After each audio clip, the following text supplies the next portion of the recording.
طارق عزیز جو کہ 6 مارچ 1938 میں پیدا ہوئے اور آج 82 سال کی عمر میں وہ انتقال کر گئے ہیں۔ اچانک ان کی طبیعت خراب ہوئی، حرکت قلب بند ہونے سے وہ انتقال کر گئے۔ طارق عزیز معروف اداکار بھی تھے، کمپیئر بھی تھے اور اس کے ساتھ ساتھ ادیب اور شاعر بھی تھے۔ معروف رائٹر، معروف اینکر مستنصر حسین تارڑ ہمارے ساتھ ہیں۔ مستنصر صاحب، انتہائی افسوسناک خبر ہے، آپ کے ساتھ تو کافی ساتھ ان کا گزرا ہوگا طارق عزیز کا، ہم سے ذرا ان سے جڑی یادیں شیئر کیجئے اور ان کے بارے میں، ان کے کریئر کے بارے میں بھی تھوڑی سی بات کیجئے۔ انا للہ و انا الیہ راجعون۔ میں نے ابھی کسی سے بات کرتے ہوئے کہا کہ مجھے ابھی تک ڈیفینیٹ نہیں میں ہو رہا، ان دنوں عجیب و غریب اطلاعیں آ رہی ہیں، لیکن ظاہر ہے کہ بھئی آپ نے تحقیق کر لی ہوگی۔ اور ابھی میرا خیال ہے چند روز ہوئے کہ میں نے فون پہ طارق سے بات کی، یا وریڈ اباؤٹ ہم، کافی دیر سے وہ علیل تھے اور تھوڑے سے ڈپریشن میں تھے، لیکن یہ سیمڈ ہیلدی۔ تو میں نے اس سے یہی کہا، میں نے کہا کہ یہ کرونا کے مسئلے اور یہ وہ سارا کچھ، اگر یہ نہ ہوتا ہے تو میں آتا تمہارے پاس، اور اب وہ اس کی ان کی یادیں وغیرہ تو ساری عمر کے لیے یادیں ہیں، لیکن جس طرح میں کہتا ہوں کہ بھائی Ashfaq Ahmed P T V کے سب سے بڑے پلے رائٹ تھے، کبھی سب سے بڑے اداکار ہیں، اسی طرح ہی سب سے بڑے پرفارمر اوور آل اگر دیکھا جائے تو طارق عزیز سے کون سا شعبہ تھا جس میں انہوں نے اپنے کمالات کا مظاہرہ نہ کیا ہو۔ کمپیئرنگ تو ظاہر ہے کہ ان کا اپنا ایک اسکول تھا، اپنا ایک اسٹائل تھا۔ He was a very good poet in Punjabi also, a very good human being. اور اس میں مطلب ہے کہ بیگم ان کی عالیہ ڈاکٹر ہیں، بہت ہی خدا ترس اور نیک اور ہمدرد خاتون، ان کو بھی اللہ تعالیٰ صبر کی توفیق دے۔ تو یہ تو بس یہی ہے کہ بھئی سارے آثار مٹتے جاتے ہیں، ہم نے بھی مٹ جانا ہے، لیکن یہ لوگ جو ہیں وہ ہماری آنکھوں کے سامنے جو مٹتے جاتے ہیں، ان کا دکھ ہم جیسے لوگوں کو سہارنا ہوتا ہے۔ اور یہ عجیب اتفاق ہے، مطلب ہے کہ حالانکہ تو ایسے مطلب ہے کہ 91 تھا شاید کہ پرائڈ آف پرفارمنس مجھے اور طارق کو پی ٹی وی کی ہسٹری میں پہلی مرتبہ اگر کسی کمپیئر کو دیا گیا تو مجھے اور طارق کو دیا گیا، لیکن میں نے اپنے بیانات میں بھی کہا تو میں نے کہا نہیں، یہ پہلا جو ہے طارق کا، یہ مجھ سینئر ہے۔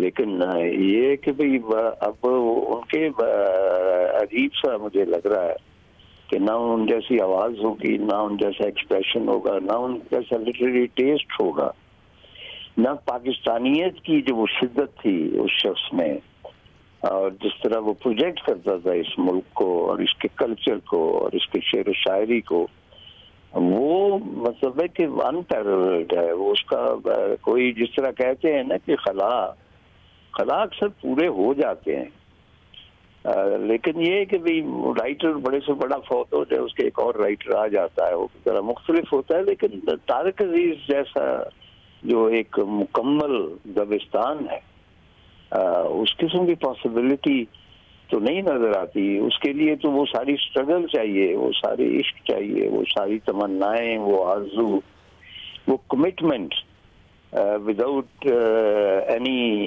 یعنی گریڈ، وہ درکار ہوتی ہیں جو ان زمانوں میں تو نہیں ہے۔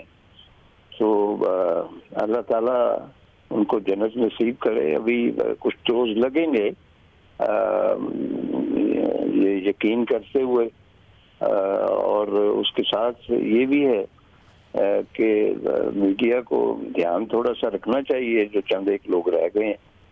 یہ ضروری نہیں ہے، جس طرح میں اگلے روز کہا کہ میڈیا پر رائٹر یا جو بھی کریٹو لوگ، ان کا نام تبھی آتا ہے جب وہ فوت ہو جاتے ہیں، ان کے جانے سے پہلے ان کی تھوڑی سی قدر کر لینی چاہیے۔ اور طارق عزیز جب تک پاکستان ہے اور پاکستان میں ٹیلی ویژن ہے، میڈیا ہے، تب تک تو وہ اس میں جس طرح ایک کوئی نور ہیرا ہوتا ہے، اس طرح وہ چمکتا رہے گا۔ بہت مہربانی، بہت شکریہ۔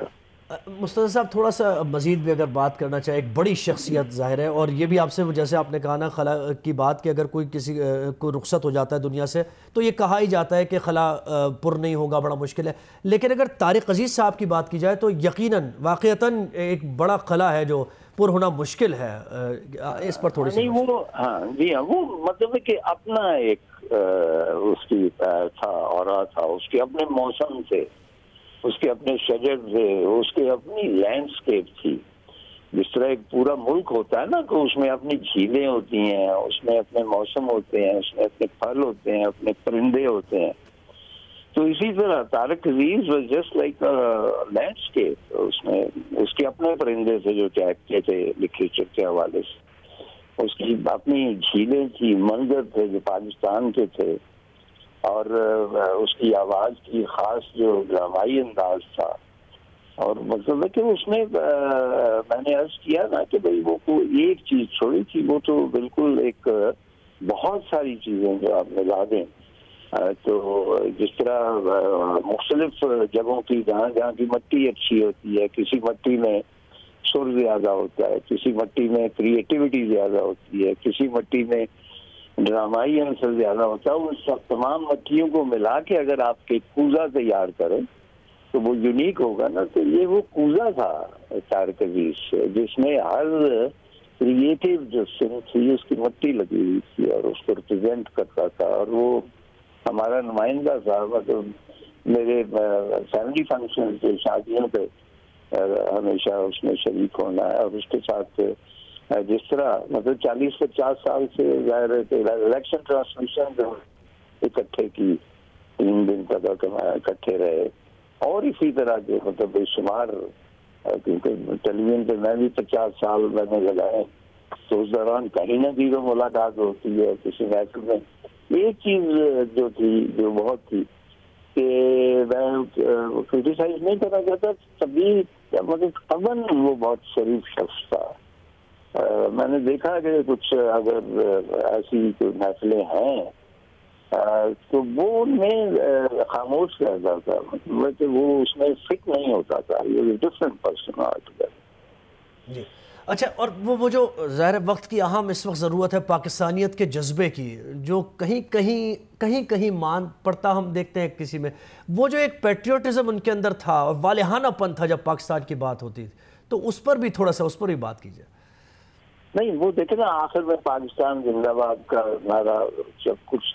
چلیے میں بھی تھوڑا بہت اس میں یہ، اور کسی میں اس لیے نہیں آ سکتا کہ you have to love this country, you have to know this country کہ یہ ملک ہے کیا، یہ کتنا بڑا ہے، اس کے شجر کیسے ہیں، اس کی فصلیں کیسی ہیں، اس کا جغرافیہ کیسا ہے، اس کے تو ان دنوں جو ہے سلسلہ وہ مطلب ہے کہ وہ پیٹرن ہی بدل گیا. میرا خیال ہے کہ ملک سے محبت کرنے کا رواج آؤٹ ڈیٹڈ ہو گیا. لوگ سمجھتے ہیں کہ یہ ایک ماڈرن کانسیپٹ نہیں ہے کہ آپ پاکستان زندہ باد کا نعرہ لگائیں یا آپ کہیں کہ اس دھرتی کے ساتھ میرا تعلق ہے. اور جس طرح شعر و شاعری بھی اس کو ابو خود بھی میں نے عرض کیا کہ اس نے، ابھی مجھے یاد نہیں آ رہا، اس کا مجموعہ ہے پنجابی کلام کا، اور بہت اچھی پنجابی اس نے شاعری کی. اور سائیوان کا تھا، اور سائیوان آپ جانتے ہیں مریض امجد کا شاعر، مریض نیازی کا شاعر، تو کچھ نہ کچھ اثر تو ان سب کا ہوتا ہوا تھا. تو یہ جو آپ نے کہی نا حب الوطنی کوئی یہ وہ نہیں ہے سیاستدانوں والی قابل فروغ نعرہ زن ہونے والی نہیں. یہ اپنے اعمال سے، اپنے کردار سے آپ ثابت کرتے ہیں کہ آپ اس ملک سے محبت کرتے ہیں. اس کو مینوفیکچر نہیں کیا جا سکتا. دیکھیں جتنے بھی باقی لوگ ہوتے ہیں، وہ چاہے سرکاری ملازم ہوں، کہیں بھی ہوں، سیاستدان ہوں، لیڈر ہوں، وہ تو ان کی ضرورت ہوتی ہے یہ محب الوطن ہونا. لیکن جو کریٹیو لوگ ہیں ان کی وہ ضرورت ایز سچ نہیں ہوتی، اس کا ریکوائرڈ فار دم. ان کے وہ اندر سے پھوٹتی ہے اور اس کے لیے کوئی لالچ نہیں ہوتا، اس کے لیے کوئی. طارق عزیز نے کتنے فائدے اٹھائے ہیں آپ مجھے بتائیں کہ کس گورنمنٹ سے اس نے کتنے کوئی جابز لیے بڑے، یا امیر کبیر ہو گیا یا وزیر ہو گیا. انہوں نے کبھی کوئی اس قسم کا فائدہ اپنے اسٹیٹس سے نہیں اٹھایا, کبھی کوئی زیر نظیر نہیں آیا. وہ کسی پولیٹیکل پارٹی کے ایز سچ پیپلز پارٹی کا الیکشن لڑا اور اس میں مطلب ہے کہ وہ جیتا بھی. آپ کو پتا ہے, مجھے اب تک یاد ہے کہ جب وہ ایم این اے ہوا تو اسلام آباد میں ہم بیٹھے ہوئے تھے. میں نے کہا کہ یار آپ تو اب ایم این اے ہو, تم تو ہماری سبوں سے نکل گئے ہو. کہنے لگا نہیں, یہ عارضی طور پر ہے. اس میں مجھے محسوس ہوا کہ شاید میں پاکستان کے لیے کچھ کر سکوں, اور ایسا ہی ہوا. بعد میں اس کے اختلافات ہو گئے, کیونکہ ہم جیسے لوگ جو ہے نا وہ تو شخص والے لوگ ہیں نا, وہ کوشچن کرنے والے لوگ ہیں. ہم فوری طور پہ ایمان نہیں لا سکتے کسی بھی پولیٹیکل لیڈر جو بھی آپ کا ہو کہ جی انہوں نے بالکل سچ فرمایا ہے اور انہوں نے یہ جو اسٹیٹمنٹ دیا ہے. ہم نہیں کر سکتے, ہم کوشچن کرتے, اسی لیے اس کا گزارا نہیں ہوا سیاست میں. لیکن ذہنی طور پہ وہ ایک کریٹو شخص ہونے کی حیثیت سے وہ لیفٹ کی طرف زیادہ ایک پروگریسو آدمی تھا, روشن خیالات. اور مستنصر صاحب یقیناً ایسی بے لوث محبت ملک سے یہ ہر کوئی نہیں کر سکتا. بہت بہت شکریہ آپ کے وقت کے لیے. اس وقت خالد انم اداکار اور گلوکار ہمارے ساتھ موجود ہیں. خالد صاحب, معروف اداکار, کمپیئر, ادیب بھی تھے, شاعر بھی تھے. طارق عزیز ہم میں نہیں رہے. ظاہر ہے ایک بہت بڑا خلا ہے جو پر نہیں ہو سکتا. ان للہ و انا الیہ راجعون. بہت بڑا نقصان پاکستان کا ہوا. یہ تو طارق عزیز صاحب ان بنیاد جو سے پلرز میں سے ایک ہیں جن پہ پاکستان کی میڈیا انڈسٹری کھڑی ہوئی ہے. اور میں تو سمجھتا ہوں کہ آج سارے جو چینلز ہیں ان کو اپنا رنگ سیاہ کر دینا چاہیے. طارق عزیز پاکستان ٹیلی ویژن کے ٹرینڈ سیٹر ہیں. آپ دیکھیے جتنے بڑے بڑے چینلز, جتنے بڑے بڑے گیم شوز ہو رہے ہیں وہ انہی کا شروع کیا ہوا کام ہے. افسوس اس بات کا ہے کہ وہ کر تو انہی کا کام رہے ہیں لیکن ان کو کریڈٹ نہیں دیتے. میں تو اس بات پہ بڑا دکھی ہوں. لیکن طارق عزیز جیسے لوگ جو ہیں وہ کریڈٹ کے بھوکے نہیں ہوتے, کریڈٹ کے لیے جسے کہتے ہیں نا محتاج نہیں ہوتے. اگر ہم کریڈٹ دیں گے تو ہماری بڑائی ہوگی, ہمارا قد بڑا ہوگا. کہ ہمارے یہ جو 2 فٹ کے قد ہیں ان میں طارق عزیز صاحب کا دیو قامت قد مل جائے گا تو ہمارا قد بڑا ہو جائے گا. طارق عزیز صاحب کی فلم مجھے یاد ہے, میں نے بچپن میں دیکھی تھی, قسم اس وقت کی, جس پہ جوش صاحب نے لکھا تھا, شاعری کی تھی, اور وہ ایئر فورس کے پائلٹ بنے تھے. اور اس کا ڈائلاگ مجھے یاد ہے, وہ اس کا اس قدر جوش سے انہوں نے وہ ڈائلاگ بولا تھا کہ میں اپنے ساتھ اس قوم کی آواز لے کے آیا ہوں جو اس دھرتی کو اپنی ماں سمجھتے ہیں اور تمہیں اس ماں کا قاتل. آپ یہ سوچئے کہ جس کنوکشن سے انہوں نے کہا تھا, ایک 12 سال کے بچے کو یہ یاد ہو جانا, تو یہ بہت بڑا ان کو کریڈٹ جاتا ہے. اور کیا اچھے ادیب, کیا اچھے شاعر. میں تو ان کے ساتھ نیلام گھر میں انہوں نے مجھے بلایا بھی تھا اور میں ان کے ساتھ شامل بھی رہا. کچھ ہم نے کیمپینز بھی ساتھ کی تھی. نہایت شریف انسان, بہت بہت مخلص انسان تھے. آج واقعی میڈیا کو, ہر میڈیا کو ہاؤس کو سیاہ جھنڈا لگانا چاہیے. جی جی. فن موسیقی سے ظاہر ہے اب ہمہ جہت شخصیت ہے, شعر و شاعری ہو, موسیقی ہو, کمپوزیشن ہو, ایکٹنگ ہو, تو فن موسیقی سے بھی ان کا جو لگاؤ تھا وہ بھی اپنی جگہ ایک مثال ہی ہے. اور جو کوالٹی آف میوزک وہ سنتے بھی تھے, اکثر ہم ان کے انٹرویوز میں بھی ان کے پسندیدہ گانوں کی بات ہوتی تھی. تو ایسی شخصیت بڑی مشکل سے پیدا ہوتی ہے ایسی شخصیت. بے شک یہ اتنی ہمہ جہت شخصیت تھی, نہ صرف موسیقی بلکہ شعر و شاعری, ایک ایک گانے کو سمجھنا, ایک ایک حرف کو سمجھنا. مجھے یاد ہے وہ پیرا ہو جب میرا چلا تھا تو وہ اپنے شو میں بلا کے وہ مجھ سے گوایا تھا, اور وہ سب سنتے تھے, کہتے تھے وہی کمال کیا. اور پھر اس کی پوری تاریخ مجھے سمجھائی پوری انہوں نے. وہ تو ایک ایک کلام, ایک ایک, آپ اگر ان سے گفتگو کرنے بیٹھے تو وہ سارا منظوم گفتگو کر جائیں آپ کے ساتھ. اور واقعی جو ان کے اندر ایک جو آئیڈیل میں سمجھتا ہوں ایک پاکستانی میڈیا والا ہونا چاہیے, وہ طارق عزیز صاحب تھے. آئی وش کہ ہمارے سارے لوگ ان کا جذبہ فالو کریں, ان کو دیکھیں. لوگوں نے ہمارے یہاں تو رواج ہے نا، ہمارے یہاں تو لوگ تمسخر بھی اڑاتے ہیں، مشہور ہونے کی لوگوں کی نقلیں بھی اڑاتے ہیں، لیکن ان پہ اس بات کا کوئی اثر نہیں تھا. وہ ہنستے تھے، خوش ہوتے تھے اور محبتی شخص تھے. مجھے یاد ہے ایک دفعہ مشی خان کے نے ان کو پی ٹی وی سے جا رہے تھے، بیچارے باہر کھڑے تھے، گاڑی تھی، مشی نے کہا میں آپ کو چھوڑ دیتی ہوں. مشی کی گاڑی خراب ہو گئی، وہ اتر کے انہوں نے گاڑی کو دھکا لگایا، ورنہ کوئی اور ہوتا. مطلب کہاں طارق عزیز اور کہاں ہم، مطلب یہ تو واقعی تو کجا من کجا والی بات ہے. بہت بڑی شخصیت واقعی. میں سمجھتا ہوں، مجھے نہیں پتا، پاکستان گورنمنٹ کو سٹیمپ نکالنا چاہیے ان کے نام کے، ان کے کسی ٹی وی اسٹیشن کا نام طارق عزیز اسٹیشن رکھ دینا چاہیے، سڑک کا نام ہونا چاہیے. ہم اپنے ہیروز کو اسی طرح یاد رکھ سکتے ہیں نا، ہم اپنے بچوں کو بتا سکتے ہیں کہ بھائی طارق عزیز بانیان میں سے ہیں میڈیا کے. بالکل بالکل. بہت بہت شکریہ خالد انم صاحب ہمارے ساتھ موجود تھے. اس وقت ہمارے ساتھ معروف اداکار اور نیشنل آرٹس کونسل کے ڈائریکٹر جنرل بھی ہیں توقیر ناصر صاحب موجود ہیں. توقیر صاحب، ادیب، کمپیئر، شاعر، معروف اداکار، کچھ سیاست سے بھی تعلق رہا، پھر فن موسیقی سے بھی شغف رکھتے تھے، ریڈیو میں بھی اپنا انہوں نے بڑا نام بنایا. طارق عزیز آج ہم میں نہیں رہے، کیا کہیں گے؟ ظاہر ہے ایک خاص ان کی طبیعت میں اگر ہم بات کریں تو بہت سی چیزیں تھیں، لیکن آپ کی جو ان سے ملاقاتیں رہیں، آپ نے کیا خاص چیز ان میں پائی؟ جی بالکل، بہت دکھ کا لمحہ ہے یہ کہ طارق عزیز صاحب آج ہم میں نہیں ہیں.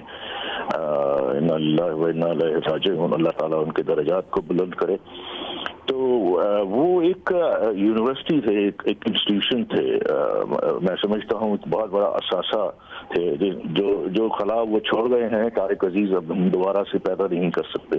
طارق عزیز جو تھے وہ صرف اداکار نہیں تھے، وہ مجموعہ تھے. ان کی صلاحیتیں، قابلیت اتنی تھی کہ وہ ملٹی فیسٹ اور ملٹی ٹیلنٹ ان کے اندر اتنا زیادہ تھا کہ وہ آج ہمیں ان کے حوالے سے جو ابھی خالد بات کر رہے تھے کہ ان کی کچھ ایسی چیزیں جو ہمیں باقاعدہ طور پہ ان کو ریکارڈ کرنا چاہیے اور یونیورسٹیز میں پڑھایا جانا چاہیے، جہاں پہ ایکٹنگ اور جہاں پہ اینکرنگ اور لفظ کی ادائیگی. دیکھیے، ریڈیو پاکستان کا سب سے بڑا آج بھی اس کے اثرات ہیں. ریڈیو پاکستان کا ہمارے اس میڈیا میں، شوبز میں، ڈرامے میں، فلم میں، ٹی وی میں جو بہت بڑا کنٹریبیوشن ہے، اس میں سے میں سمجھتا ہوں کہ یہ چند لوگ ہیں جو ابھی ہمارے ساتھ ہیں. کبھی صاحب ہیں، اور یہ وہ لوگ ہیں جنہوں نے 64 میں پاکستان ٹیلی ویژن کا آغاز کے ساتھ ریڈیو سے ٹریننگ حاصل کر کے، تو اس میں جو سب سے زیادہ جو ان کے ہاں تھی وہ لفظ کی ادائیگی تھی کہ لفظ کو اس کے میرٹ کے اوپر یا کر کس طرح سے ادا کیا جائے. وہ اتنی آنیسٹی کے ساتھ ہوتا تھا کہ وہ ٹریننگ جو ہے وہ آج لیک کرتی ہے. تو یہ چیزیں ہمیں نئے بچوں کو، نئے آنے والوں کو سکھانا چاہیے، اور ہمیں ایسے لوگوں کو، ایسے لیجنڈ آرٹسٹوں کو جنہوں نے پوری زندگی، یعنی 50-60 سال کا پہ محیط ہے طارق عزیز صاحب کا سفر جو آج اختتام پذیر ہوا. یہ اتنا بڑا کنٹریبیوشن ہے. اس کنٹریبیوشن کو ہمیں جو ہے وہ رول ماڈل بنانا چاہیے اپنی نئی نسل کے لیے، اپنے نئے آنے والوں کے لیے جو آج ینگسٹرز کام کر رہے ہیں، انہیں سیکھنا چاہیے.